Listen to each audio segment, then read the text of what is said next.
Just a day after the news dropped that the Eagles fired defensive coordinator Sean Desai, now it's been reported that the Eagles have fired their offensive coordinator, Brian Johnson, as well. The story has now traveled around NFL Twitter, and reactions vary greatly. Some fans who called for his firing mid-season due to a lack of creativity in the offense are rejoicing. There are many analysts who have followed the team for years, though, who are scratching their heads. Elliot Shorr-Parks of 94 WIP said, Brian Johnson didn't deserve to be fired as OC. Maybe it had to happen to help Hurts improve, but it was his first year on the job and the offense was 7th in PPG. Feels unfair. ESPN's Jeremy Fowler was quoted on the Fanatic 97.5 as saying, staff members are upset about Brian Johnson being let go and there's some weird vibes out of there. I just don't know that everybody on the staff is happy about everything that's gone down, especially with Brian Johnson, who was sort of caught in the middle. Johnson's firing is perplexing to some of those who watched his rise to success. To understand why some of these analysts think Johnson was wronged, you have to know the story of Johnson's time with the Eagles from the beginning. Shane Steichen was the OC when the Eagles lost in the Super Bowl as a culmination of the 2022 season. Steichen left before the Eagles' 2023 campaign,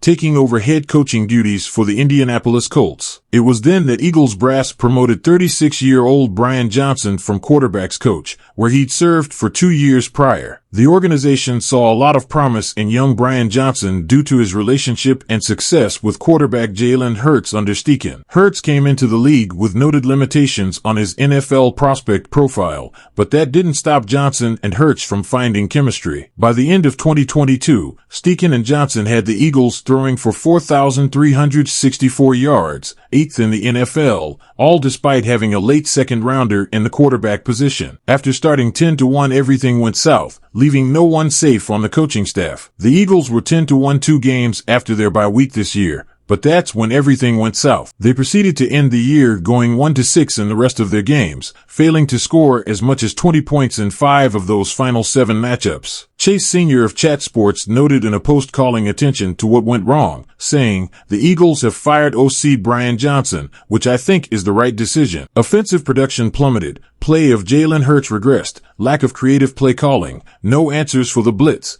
Play calling is an art. Bad situationally. Hurts did indeed regress this season. His air yards per game, 246.7 in 2022 and 226.9 in 2023, and touchdowns per game, 1.47 in 2022 and 1.35 in 2023, went down marginally. He also didn't gain as many yards on the ground, 50.7 in 2022 and 35.6 in 2023, which might have been due to him nursing a frustrating knee injury most of the season. The most concerning statistic you'll see, though, is the increase in interceptions. In just 1 year of Brian Johnson as offensive coordinator, Hurts went from 6 interceptions to 15. It's possible that the Eagles aren't moving on from Johnson due to performance, but to add experience. After Desai's firing, the names reported to be in the mix are all NFL vets like Ron Rivera, Wink Martindale, and Mike Caldwell. One of the names being thrown around by multiple news sources for the offensive coordinator position is Jim Bob Cooter. It's certainly possible that Johnson's firing is less about his performance in his 3 years with the team and more about surrounding Sirianni with maturity and experience. Jeff McLean of the Philadelphia Inquirer wrote an article back on January 8th called,